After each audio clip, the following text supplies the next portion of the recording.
you doing? This is Mike from Mike's Random Thoughts, and this is part 2 of my life story. Now, where we left off at, I was talking about my good friend Raven, and he was a good friend. He's the one that when I got a dishonorable discharge out of the California Conservation Corps, that showed me where the rescue mission was, where I could get warm at, and where I could find food and all that kind of stuff. However, this is going into a more sadder side of things on his death, and it's one that I'll never forget. It was actually a bad heroin deal. They took his arms and they went down his forearms with the needle. They dragged the needle down his arm, from what I understood. He was waving blood frantically everywhere. Now, I will never forget him bleeding, like I just said, with just waving. And I mean, that blood was going everywhere. Over by the Jack in the Box and the Circle K area. In fact, the store clerk, this guy would actually give me cigarettes for party favors. Now, the door that day, from when Raven went over there, he was running in there, I guess, to try to use the phone. It had blood smeared all over the glass. Now, let me just say this. Once you see blood smeared on glass, that's something that you're never, ever going to forget. At least I know I never will. Now, interestingly enough, that was across from a girl that I used to mess around with, Aunt's house. Now, she was actually a cool dyke, and I do mean dyke. She always wore a different bandana for every outfit that she had on. It was like no matter what color shirt she had on, she had that color bandana. And understand, I mean, she carries herself like a guy, legit, from memory. But anyways, back to what the event that happened. Now, this store clerk, he would not give me smokes on that particular day due to the blood being smeared everywhere. Now, Raven, I just want to say that you're not forgotten. He was a Marine Vietnam veteran, and he actually taught me a lot of different things about survival and different things. Now, I actually still think about him and numerous other veterans that I got to know, and believe me, over the course of my life, in the years of that section of my life, I got to know many on the streets. Now, that girl, by the way, that I was referring to, whose aunts lived over there, is the reason why I tell people, be careful about what information you give to people, because a little bit about her, by the way. She actually had her own place, and it was state provided, meaning the state of California provided it. And yes, for the first time, whenever me and her did anything, it was on a bike path in broad daylight behind the Bacchae temple on the bike path. And yes, there was, I do remember, one person that walked off to the side of us. Now, eventually, though, she stalked me years later. I had a family member when I first moved back to Oklahoma, and this is like years and years ago, asked me if I knew her because she was calling everybody with my last name that showed up at my grandma's house. May she rest in peace. Anyways, so back then, I would actually mess around with her occasionally at her place, but mostly it was in public places. Her mother was actually, interestingly enough, like if you know the 600-pound life, she was the real deal. She never left the mattress, and she was immobile due to her size. There was another girl, too, that I would mess around with, generally in public as well, like bathrooms and etc. In that same area by the laundromat. Now, that girl, she belonged, like, her whole family was on the streets, basically, okay? Is what I'm getting at. But anyways, that laundromat, interestingly enough, it got raided due to the amount of drugs that was flowing in and out of there. I mean, that day they found syringes and all kinds of other things. I'll never forget it. Because of the fact it was a laundromat, to be honest. I never thought anything of it other than like, yeah, I knew people hung out there and went back and forth, but whatever. But I never thought I'd get raided like that. But anyways. So, now, one girl, that she was a more, what I would call more stable side girl, right? She lived on the nicer side of town, like the old money side of town. And this girl, interestingly enough, was originally from Hawaii, and her father was from Detroit. She was actually Samoan and Mexican, but she lived on the like nice side of town, and her mother was a lesbian and lived with her girlfriend and that kind of thing. Now, I met her, interestingly enough, though, at the rescue mission when she was singing there with her church. Yeah, you heard that right. She actually was secretly very, very freaky. One of those church girls that was just really freaky on the under, you know? We made out like crazy at the rescue mission the night that we actually met. And one time I was visiting her, and I'm throwing out this story for a reason. She actually got pulled over by the cops, and they literally pulled me over basically for being on the wrong side of the tracks. They literally was asking me, "What are you doing over here? What business do you have doing over here? There's been a lot of theft. There's been a lot of this and that.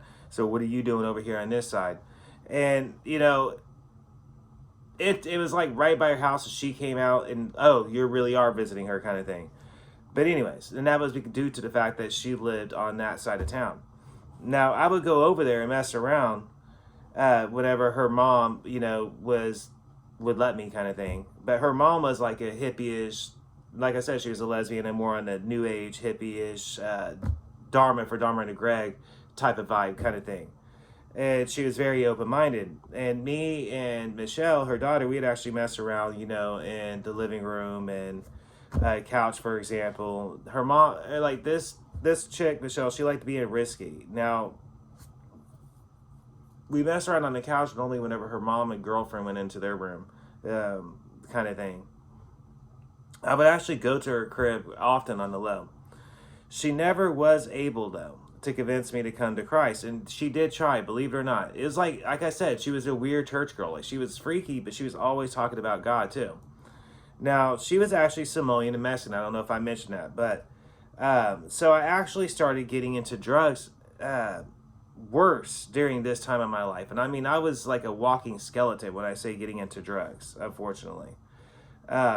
Me and my actual main girl that I lived with, me and her were actually using more and more frequently. And this girl actually cheated on me, interestingly enough, with a racist skinhead, Peckerwood. And her family, although her family, I shouldn't be surprised because her family had a history of, you know, in and out of jail and Aryans and stuff like that. Her uncle was part of that set in prison. And she actually cheated on me on Valentine's Day in an abandoned house smoking meth. I found out that night, and me and him actually got into it. However, there was another instance in Tahoe whenever they were messing around with, and I didn't know it. I was just that spun out. I weighed like 120 pounds, probably, soaking wet back then. My face was completely sunken in, and my wrist was very, very skinny. I was constantly using it. So, anyways, like I just wrote right here, I was torn up, literally, physically from all the dope, but I was also torn up mentally over the fact that she did that. Because me and her, you know, like I took care of her brothers with her, and we were together for a little bit, like for a while. In fact, whenever I left her, she threatened to kill herself and was in the process of trying to burn my stuff. I bounced between different girls, by the way, spots whenever, and homeless spots. Thankfully, at this point, God was actually still working. Now, I weighed, like I said, like 120 pounds to 125 pounds, like a walking skeleton. Laura, a lady, this lady I will never forget, ever. She sat on the business council in Marysville. And she actually seen me once. I was panhandling at the Walgreens in Marysville. And she let me sweep and mop her store for like, you know, $20 every couple days. Now, when I got caught up legally, she actually went to bat for me, and I didn't even know it. She had been calling my adopted family, like my adopted stepfather, and working with the court system and talking with my grandmother back in Copan, Oklahoma, and I had no clue about this at this point, okay? Hold on, I'm trying to find out where I was.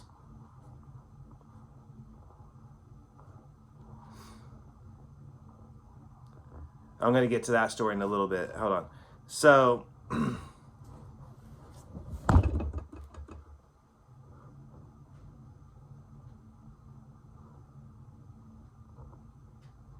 Me and my ex, like I said, we were using a lot. I would actually break pipes and she would break pipes. And then we would actually go to the store, buy the tube, and have like somebody blow it up for me.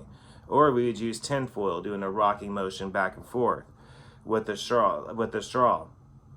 Anything except shooting, really, because I refuse to use needles at all. Still to this day, I don't do anything that would require a needle ever. I mean, I don't do anything illegally like that anymore anyways, but back then, when I did, I wouldn't do anything that would require a needle. So now, this is an important story. Now, her cousin actually set me up, right? She was dating Roger, a local skinhead, who got mad over me and my buddy's business. Hold on a second. That and the fact that I pointed out how stupid it was for him to have a swastika on his chest, Mein Kampf, and listening to Tupac Shakur. Me and him got into an altercation over this. Now, me and one of my good friends, he was a black dude, was chilling whenever whenever her cousin showed up bruised and whatnot. Now, I asked wherever he was at that point.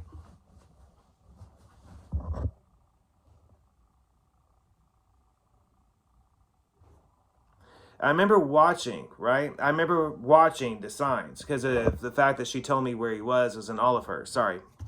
And I remember watching the signs going back and forth whenever you're getting there. Now, Olivehurst is Tweaker Central, okay, for those that don't know. And I mean, it really was Aryan turf. It is the only town I've ever seen that had a swastika on the welcome sign, okay? Like, there was more meth labs, so many meth labs, you could practically smell them where this area. Now, whenever the truck got there, I thought it was just him. But then I got jumped and left to die, basically, in the park. That's how I got this lovely little scar back here. That black dude, by the way, he kept his word. Hold on a second.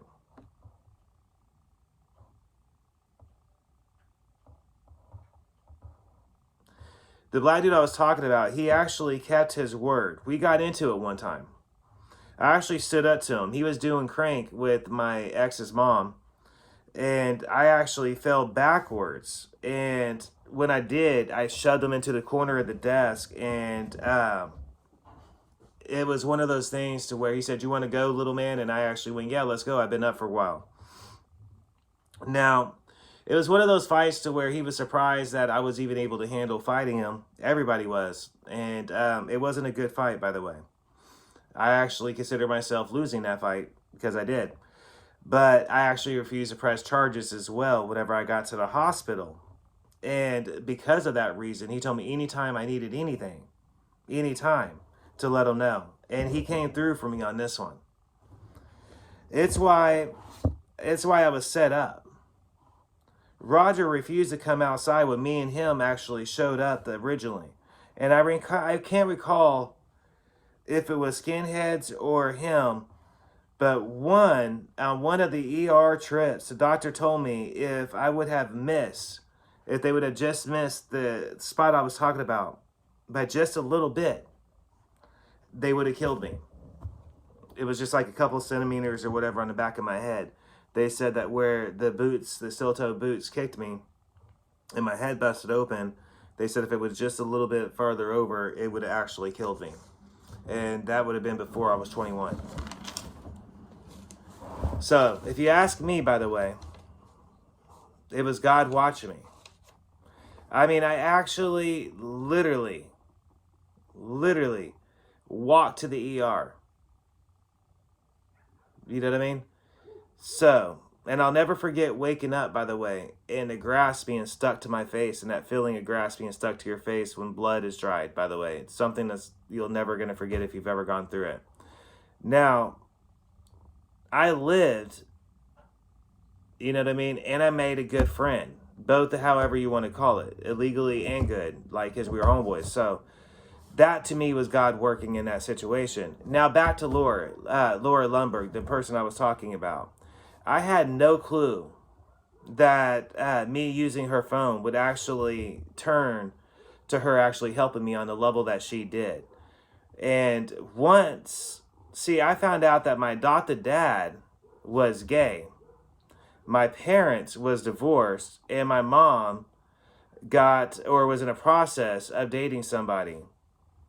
All in one phone call from my adopted little brother, by the way. So I got to know Laura over this period of time pretty well. And she was a big, huge Christian lady. I mean, very big Christian lady. Her store had Christian books in it and everything.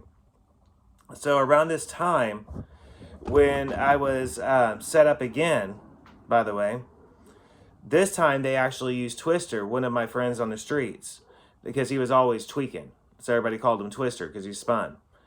He said, I can't go to the Albertsons, right? It was like one of those like weird mornings. I can't recall if it was Sunday or Saturday, but it was one of the weekend mornings that was just kind of relaxing and just kind of nice feeling outside. He said, I can't go to Albertsons and I need this mag light that they have. And he said he needed them to go down into the tunnels. If you know what I'm talking about, there's tunnels underneath the city. So I said I would go in there and I would do it, you know, for my charge and everything else. So the store manager actually turned out to be related to the cop that was arresting me. They were talking about fishing and hunting and, you know, all that kind of stuff. Now, I actually had mentioned, hey, I like hunting. And Sergeant Cummings turned around and said, shut up, I'm not talking to you. Now, I'll never forget that, him saying that to me. He also left handcuff marks on me for that was on there for around 2 days. He did this to prove a point. He told me that he wished that his brother would have just pressed charges and then showed me that my name was on their most wanted watch list blinking. Now, he told me that what he should have done was put me in a passenger seat and drive me through my neighborhood. He also said people like me, whenever they catch me, it's going to be for enough time that they're going to take me down for around 20, for years, for like multiple years. Now, I had just turned around 21. And so I actually really do feel that God was moving then too. I mean, because if you ask me, everything was moving in my favor. Laura was talking to people I didn't even know it. We're going to get back to that in just a little bit. Now, I actually managed to get a job at McDonald's. Now, originally, this is an important story I wanted to include in my life story because it shaped my opinion about different people in a major way. When I was homeless, the clothes I had actually came from the homeless mission. It was a pair of green slacks. Just picture like something that you would have seen in like the 1970s, right? And like a sweaty rayon shirt. And it was sweaty because I used it all the time. And I had actually went originally to fill out an application. And I got laughed at when I was handing in my application. Talk about feeling lower than low at that point. I mean, you're lower than dirt. I noticed the manager had put my application in the trash. So the next day, I got up and I stole a whole outfit from the local Mervyn's on East Street in Marysville. And I mean, when I say the whole outfit, I mean the slacks, the shirt, the boxers, everything. Okay, and then I went to go get an application at the same McDonald's. And then I bounced out. Now, see, here's the thing. Whenever I was wearing the whole stolen outfit, the manager stops. Oh, wait. Now I remember what I was trying to say. Hold on. Now, originally I stolen this whole outfit. Now, on my way out, I'm wearing this outfit at the store, okay? And the manager stopped me and asked me and I asked if I could get an application. He went into the office to go get an application. And I managed to make it out to the parking lot without getting caught up wearing the outfit. Now, if you ask me, that was God moving in my life before I was a Christian as well, protecting me. Again, I wasn't a Christian, but I was, my adopted dad at one point was involved in the church. Remember that from earlier on. So I believe he was still watching over me at different points. My addiction grew worse and worse. Eventually, it got me, the police department got me for multiple fines, failure to payments and failure to appears, as well as the initial theft charge. Now, I was actually facing a hanging judge that day, and I'm talking about he was sentencing homeless people to large fines that obviously they cannot pay. Again, I believe God was working through Laura. I also was challenged by Reverend Bob Ash to try his God at this point. I read, but I wasn't seriously reading. Bikers for Christ actually had picked me out of a crowded food event where they were giving away food and said that God was trying to tell me that I needed to do something for the church. That was actually the second time in my life that had happened, where strangers had told me the same thing without telling me the same thing, like meaning it was worded differently, but it was the same thing, and it had to do with doing something with the church. But this time, yet again, I believe God was moving. So the judge said, "How could I could serve probation out of state?" It turns out Laura had talked to my family, the prosecuting attorney, and then my attorney. So eventually I agreed to move to Oklahoma. So, say what you will.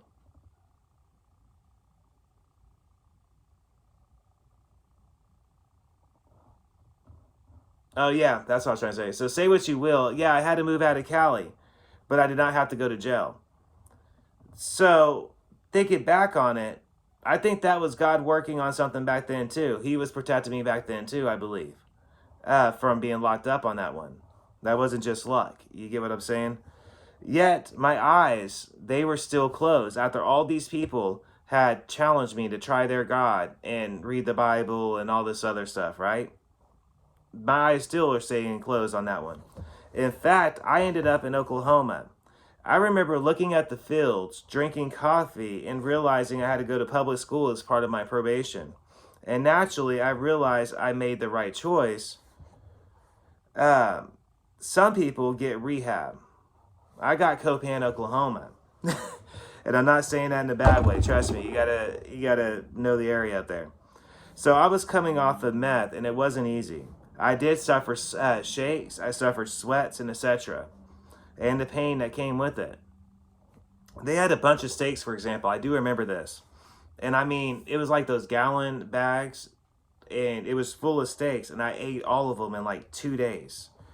So I learned actually how to help with animals, ponds, feeding cattle, taking animals to the slaughter, and etc.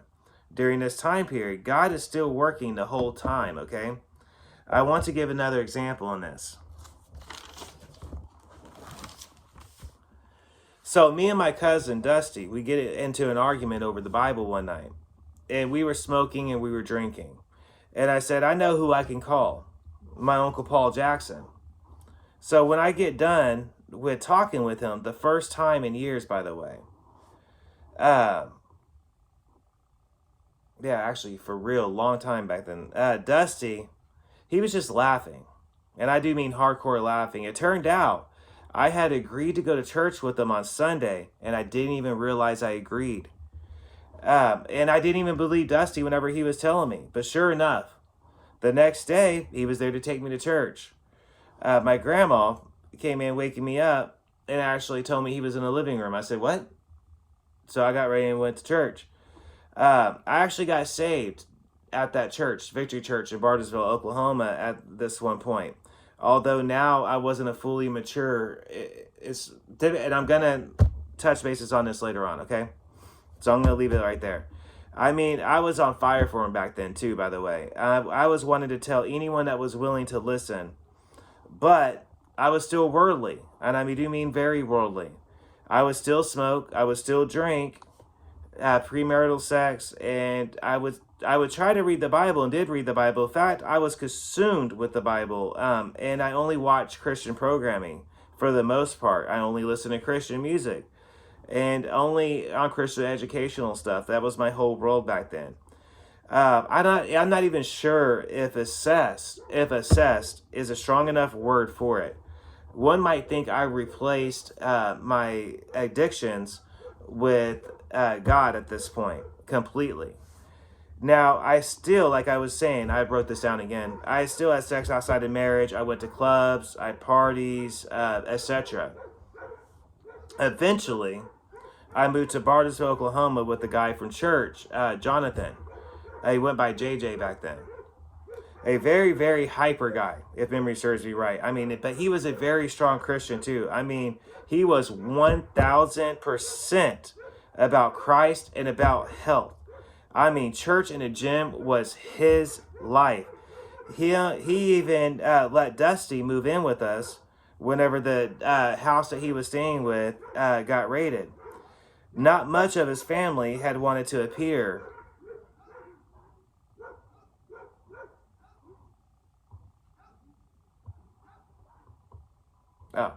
Not much of my family has wanted to appear on my show. But they have sent thumbs up, and different things and messages. So a lot is being left out right now, okay? For respect to my family members. Whenever I reached out to, let different people know that there's a project I'm working on, and that was the response I got. There's a lot of things that I'm actually leaving out, like I said before, just out of respect for people. So honestly, not much to include other than getting saved off and getting off of dope the hard way, and spending time with my family and just living a basic life, really, back then. There was some parties and fights, sure. Nothing major, though. I mean, literally nothing major at all. Though I can include, though, I've always wanted to help people. So I can't talk about them out of respect for them, naturally. Now, eventually, I completed probation, right? And I was holding down a job at McDonald's in Bartlesville, Oklahoma, and the manager was named Abu. I kid you not, Abu. I had to include that.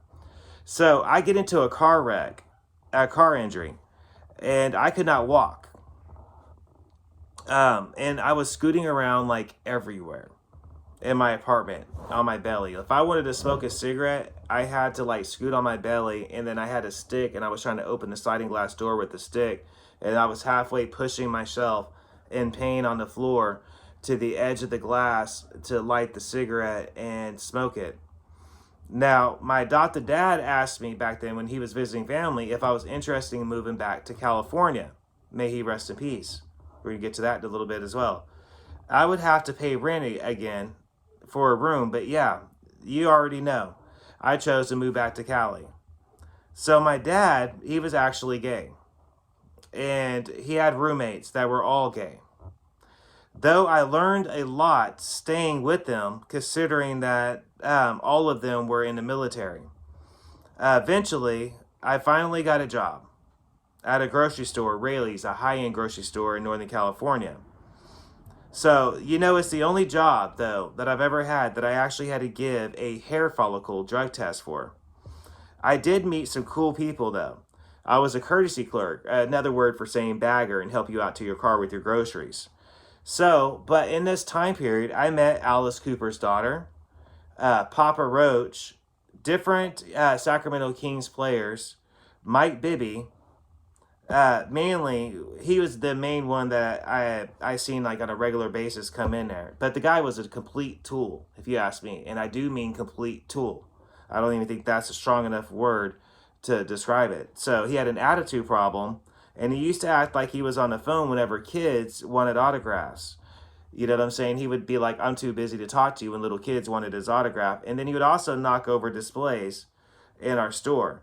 He would park in a fire lane, and cops would just let him, but give other people tickets. So one time, the founder of the FX Games, the founder of the X Games was his neighbor. Now, this guy was actually a really big dude, if you ask me, by the way. And I do mean like muscular big. He told me that Bibby was weak and that he always ran to get his brother, but he was a douche, like a complete douchebag. And he forgot the code one time, and he would dial numbers, drunk, demanding that they open up the gate because he is Mike Bibby. So this guy hated him, and I quickly learned how much he actually hated him. Local delivery drivers, like at Round Table Pizza and other pizzerias, had stories about Mike Bibby, in fact. One time, Thanksgiving morning, and I mean the store was packed because it was Thanksgiving morning, right? There was people everywhere. Mike Bibby was standing there. His eyes was kind of bigger. Like I said, he didn't know me by name or anything, but he knew me from working there. And he's just like, there's people everywhere. And I'm like, what do you expect? It's Thanksgiving morning. You get what I'm saying? This is another good story about from back then that helped kind of mold my character of who I am now. I helped a lady out, and she had a Porsche. If you ask me, it was a sweet car. A nice Porsche, by the way. And she looked at me up and down when I told her this. And she said, yeah, I guess if this is the best that you can do in life, then yeah. Hold on a second. It's a nice car. But to me, it's just a POS car. I will never forget that one. Ever. Because of the way she looked at me up and down and said that this is the best you can do in life, meaning as a courtesy clerk, then yeah, I can get why you think a Porsche is a nice car, but to me, this is just a regular car, she said. So I still had my vices, right? Women, drugs, and booze, basically. Being the fact that the whole house was gay that I was staying at, I normally did not bring ladies to the house. I mean, it was just an awkward conversation. It really was. How do you describe that? It was always an interesting conversation, believe me. So, one girl, another rich girl, by the way, and co-worker, her mother and dad, basically, I mean, they had lots of money. And I mean lots of money. She was working, though, basically for her own spending cash. And it's just an interesting life experience that I wanted to throw in here. They actually had a street named after her near their house. Both parents drove brand new Jaguars, but she had a van. Now, a funny story that comes to mind. Me and her, she took me to this rock concert, right? And it was in Citrus Heights, California that she took me to. And it was a weird freaking venue, man. There was dudes walking around in dresses, and they had like masks on, like they would be holding them, like the old, like the Italian ones, and those kind of weird kind of things. And then they had like, hold on, I'm trying to see where I was at. Oh, and she kept asking me if I was okay, so I went outside, and she said, "Just hold on, the music will change eventually, and we'll get a different crowd." And this is in the Boardwalk in Citrus Heights, California. Now, I think if memory serves me right, she was a white rocker chick, and all of a sudden, I hear this band yell, "I want everybody to jump the F around." And that includes all you effing people at the bar and all you drunks. Get up and just jump around. Now, and the whole place just went belligerent, crazy. And I mean, I saw fists going at me and everything. I was like, nah, man, this is not my idea of a good time at all. Okay, this might be for you, but to me, this is not happening. You know what I'm saying? But I gave it some more time because I'm a dude, you know? So, another time, we were messing around in their van in North Thomas area, and afterwards, on the way back to my house, she actually wrecked her van. Well, yeah, she wrecked her van on a medium whenever, because she was distracted, whenever we were done messing around, and she wrecked it like completely. Smoke was going everywhere and everything. It was completely gone. And we honestly, after that, we didn't see much of each other. Because we really didn't have much in common. Do you get what I'm saying? She was like into rocker and emo music and all that kind of weird stuff. But, you know, we still worked together, so we would still, you know, see each other in the store and whatnot. But eventually, I actually met another female coworker that in a different department, and she was Hmong, named Yang, from South Sacramento. And being that I lived in North Sacramento, so we started talking. But you know, I actually moved very, very rapidly fast, especially back then, because like I said, I was struggling with sex addiction and all that. So I moved very, very fast. It was always the main focus, as I feel like it is with every guy, but for me, it was like really hyper focused. But so at this point, I was just trying to figure out, though, what I wanted to do. I was living in a house full of my adopted dad roommates. And that night, she came over, explaining this to her beforehand. Talk about an awkward conversation, like I was saying earlier. That night, my adopted dad and his partner, Ron, was having cocktail night. It meant they were having drinks, watching Will and Grace and American Idol. Now, look, folks, all I had was a DVD player and speakers back then. So, like I said, being the only straight guy was weird sometimes. In fact, I can honestly say meeting her family was interesting as well. She lived in apartments, Shiloh Arms Apartments in South Sacramento, not far from Oak Park. In fact, it was in Oak Park, not far from Oak Park Market. Sorry, down the road from Oak Park Market. So I met her father, and he tells me to eat, right, whenever I meet him. Now, this is after I had met Yang's best friend, Jolie. Now, Jolie was a manager at Round Table Pizza, and she was a Korean. She was actually from Korea, when I say Korean, by the way. And we had like pizza and like hot wings and breadsticks and everything. But knowing the Asian culture like I actually do, I ended up eating still. Her dad said, eat, eat. And I did. But I actually ended up eating the wrong chicken.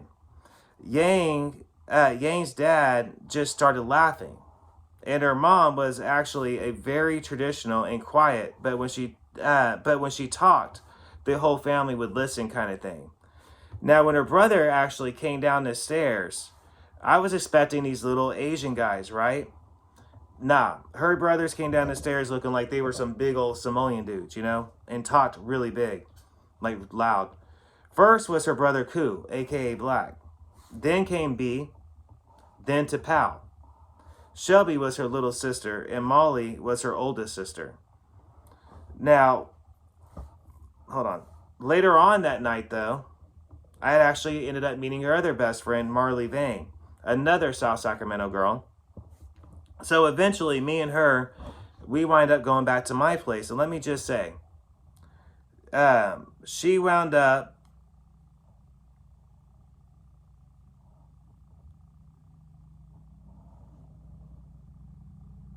sorry, I was trying to see where I was.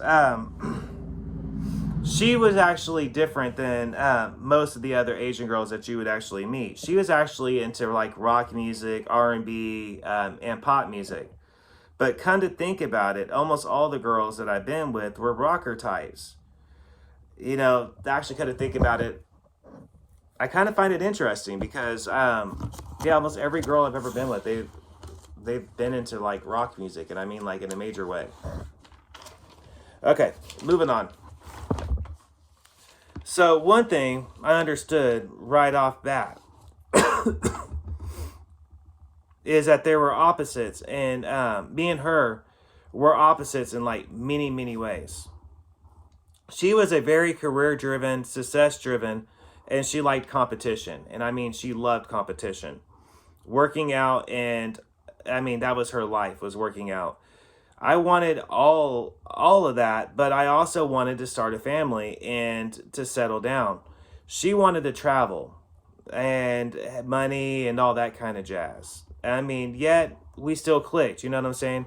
She eventually, slowly actually moved into my dad's house and my room with me. It was like, you know, a pair of shoes left, clothes. Then came the hygiene projects. That was often after, that's when we actually had a house meeting. And it was decided that I had to move out. I still remember, though, Fabian saying, I know she is a female, but does she have to leave tampons on the bathroom toilet? Like, they weren't like used tampons, they were just a box of toilets. I mean, honestly, it was a lot of things that happened. I mean, me and her got caught on the balcony. There was like a loft as you walked into the house, and me and her got caught up there messing around. And I really can't recall if it was Fabian or Ron, but it was one of them. It was one of those two. I do remember that. And you walk in, you know, and you look up, and there's a loft room. So again, I do believe God was moving in my life, and, you know, but my stubborn butt still didn't see it. So we were actually staying in her car at first. I mean, right in front of my house. Eventually, though, her family actually let me move in. Oh, hold on.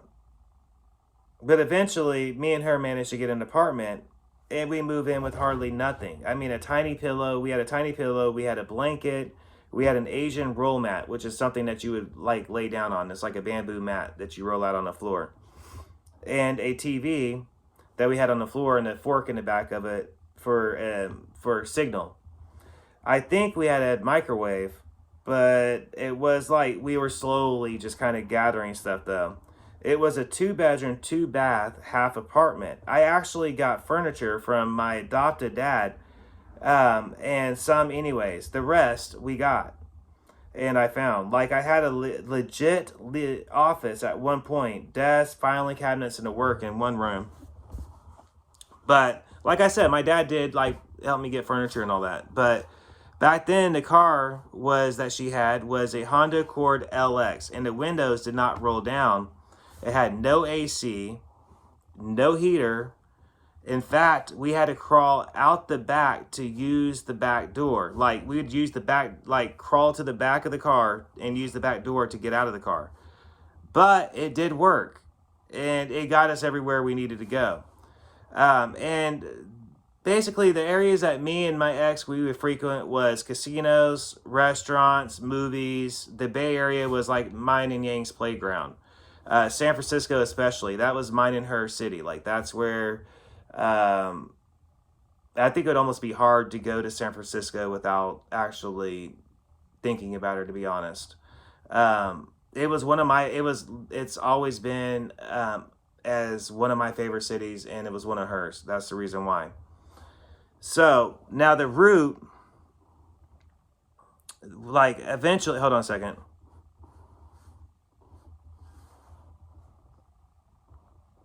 Now, the roof on that back room, by the way, I was talking about where my office was, it actually fell in completely. Now, this apartment complex we were living at, they didn't really fix it. You get what I'm saying? So we did, like, you know, me and her, we fought hard, and we moved around, like, a lot, okay? And I went through jobs like water back then. I mean, I was always managing to get one, however. I quickly made contacts everywhere I went. Apartments, jobs, etc.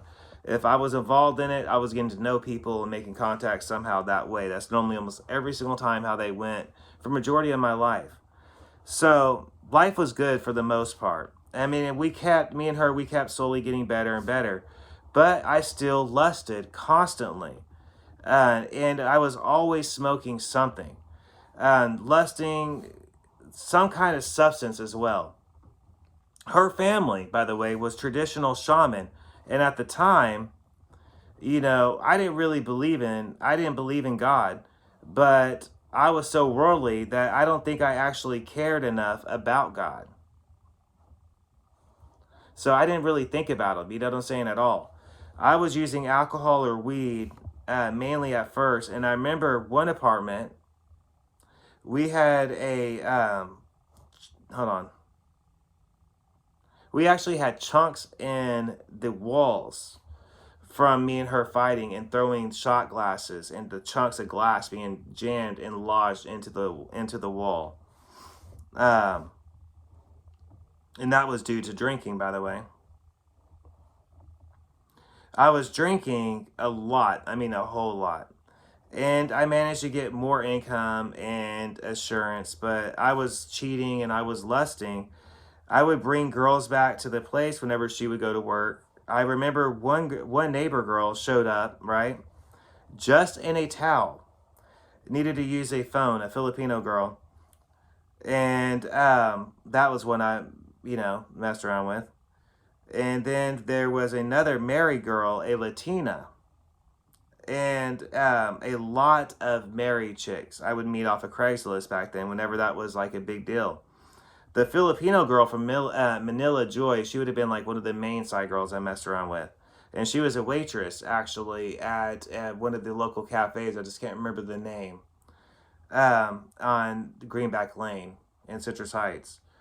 On top of that, I was also hooked up. I mean, like literally hooked on porn. That's how bad my sex addiction was at that time. I had Yang and different side girls, and I was still looking at all that stuff all at the same time. I mean, it was like a constant drive of my life, just constant.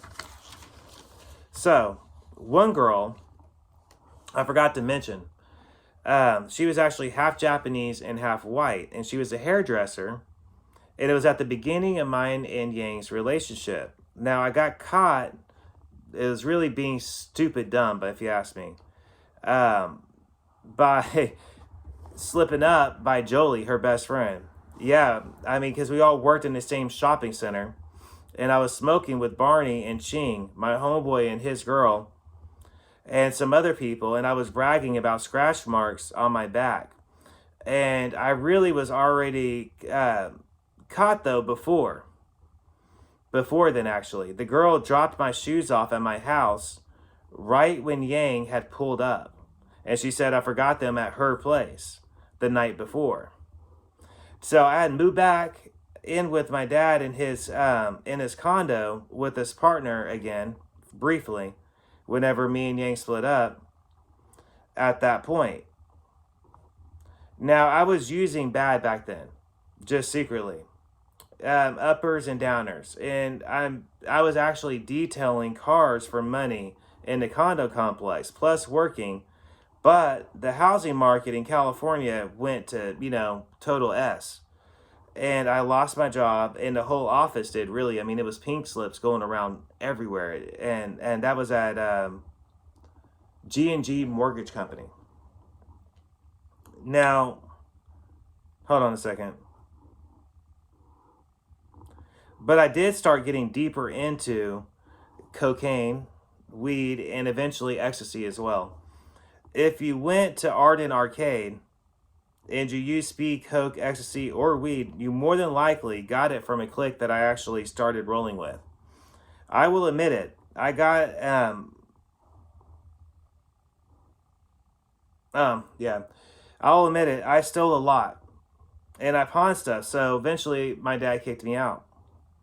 That same day I got kicked out, I met Tina and Chris. God working again, by the way. Because I got kicked out in the same apartment, the same condo complex. Hurley Place, by the way, condos is what they were called. Hurley Place condos. And I met Tina and Chris. They had a broken U-Haul. And I had helped them to unload that broken U-Haul. And it turned out they were huge academic liberals. And I mean, they were complete liberal hippie types. Chris actually had multiple sclerosis, or MS, and was in a wheelchair at the time. I explained my situation to both of them as they were smoking with me. They smoked out of bongs only, by the way, I believe, and occasionally joints, but mainly bongs. And I agreed to help with Chris and help out with them and the place. Basically, I would be Chris's helper whenever Tina would be at work. And myself, I worked night shifts back then at the Taco Bell. So me and Yang basically, sorry, misread. Me and Yang, we started talking again back then. Look, I did not have anyone steady.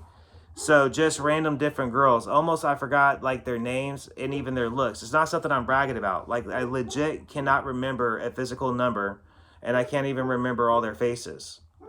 I can remember some of their faces. I can remember some of the situations, but that's how bad it got.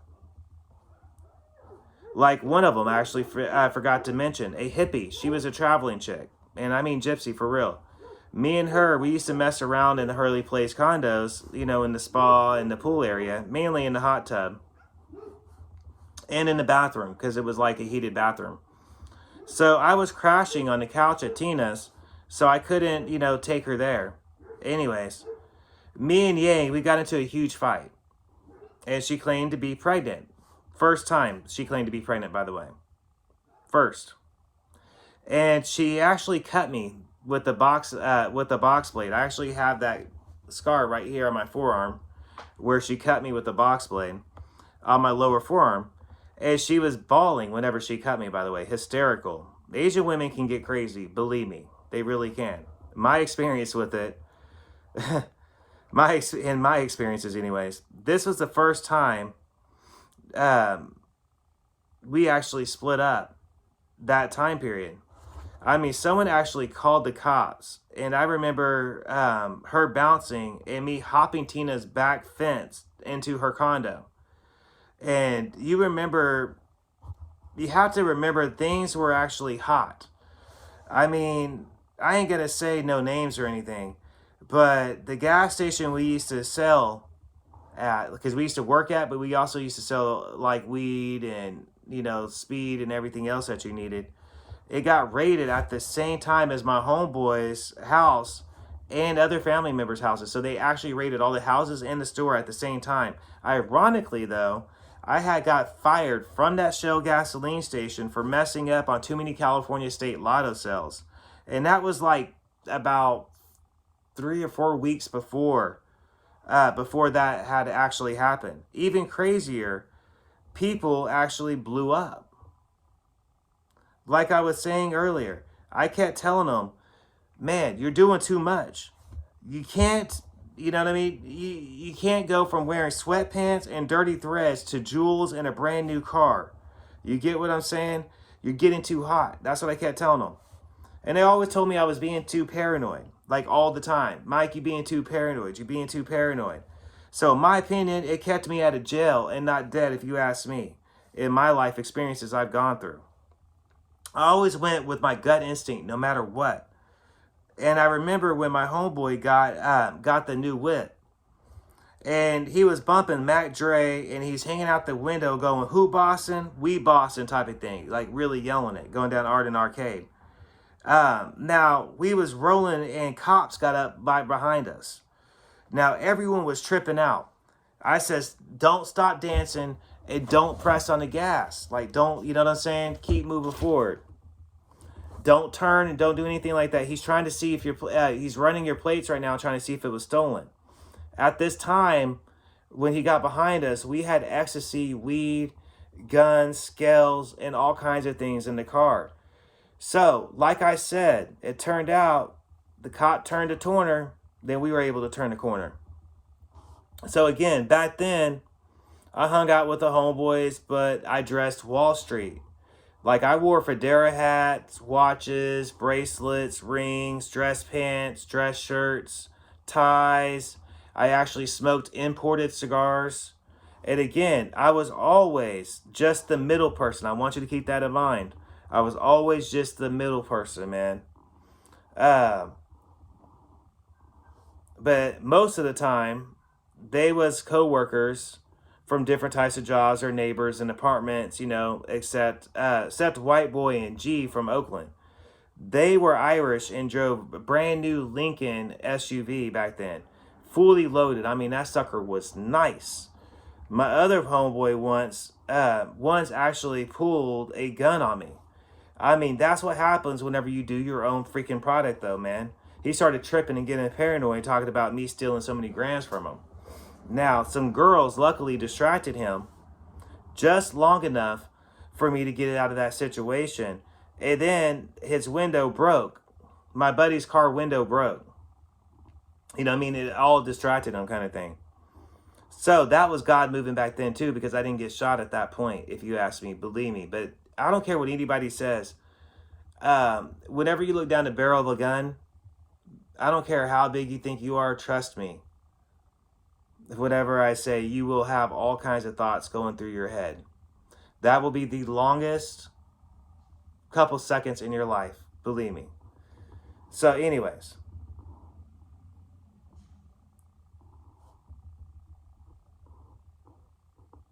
also the real dope game, by the way, is brutal and cold, and I do mean damp and cold. We had girls topless, by the way, at Joey's house, bagging up dope back then. For real. It was like American Gangster, but for real. We had them, they were topless bagging it up. Really, to me back then, you had a main girl, right? Which was Yang. And then you had your side girls off and on, right?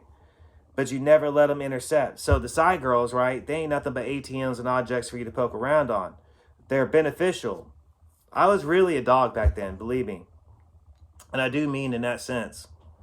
All I cared about was actually drugs, drinking, chicks, scoring dope, and making money. That was it.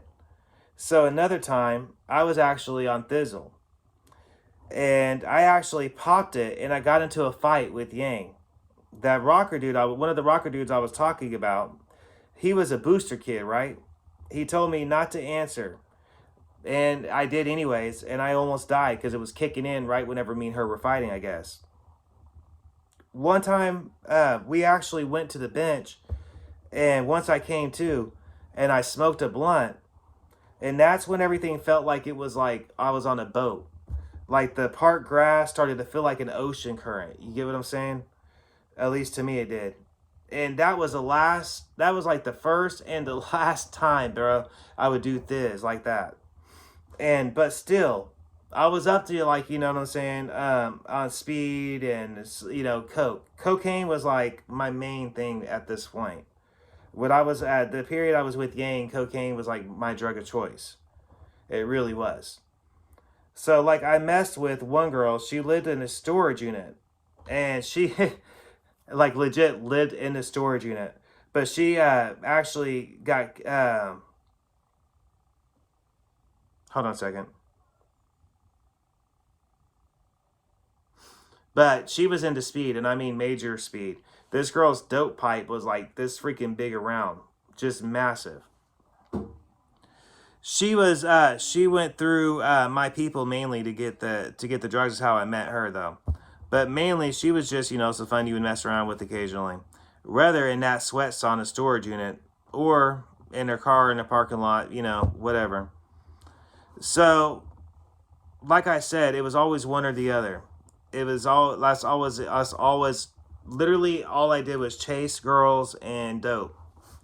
So my old boss, basically, at a retail store I worked at back in a, hold on a second.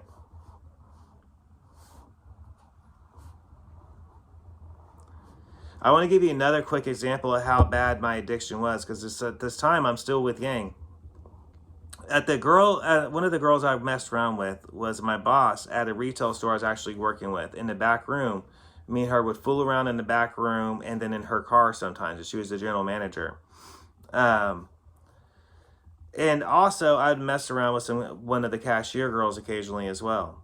This one girl I messed around with, she was a Richie girl, like uppers, and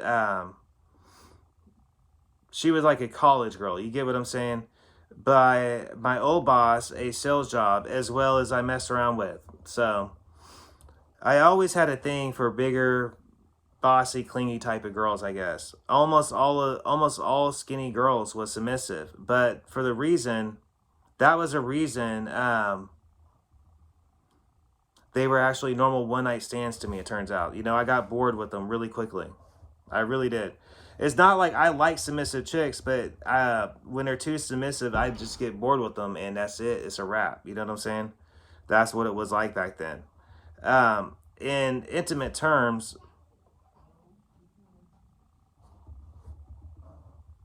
actually, we're going to leave this off right now, and we're going to save these next parts for part 3, okay? I'm going to leave it off right there. But like I said, the point that I was trying to make on that one is, at this point, I was still very much into addiction phase. And when I say addiction phase, I was into cocaine, weed, alcohol, and sex. There was numerous girls I was messing around with. It was very dangerous, and I didn't care. I was messing around with the general manager, and I was messing around with the cashiers as well. So it wasn't like I cared. I just didn't back then. The only thing I cared about was what I wanted to accomplish. Like, whether that be get this or get that, or go here or go there. It was literally the only thing at this point that I actually cared about. And that's what I mean by I was very worldly. So you can see where we are at this point. I'm going to leave it there. We're going to pick up at a really good part at the next episode on part 3. So this has been Mike for Mike's Random Thoughts. Peace, love, and good vibe. Part 3 is going to be even better. Thanks for tuning in. Later.